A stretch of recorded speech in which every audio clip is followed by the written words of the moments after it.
अस्सलामुअलैकुम। एक बच्चा ज़िद पे अड़ गया कि छिपकली खाऊंगा।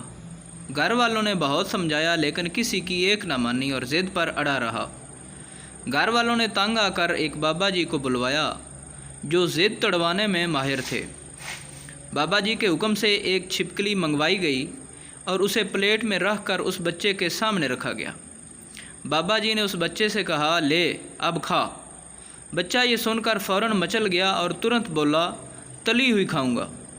बाबा जी ने छिपकली तलवाई और ज़ोर से बोले, ले अब चुपचाप खा ले। फिर बच्चा गुलाटी मार गया और बोला, आधी खाऊंगा। छिपकली के 2 टुकड़े किए गए। अब बच्चा गुरुजी से बोला, पहले आप खाओ फिर मैं खाऊंगा।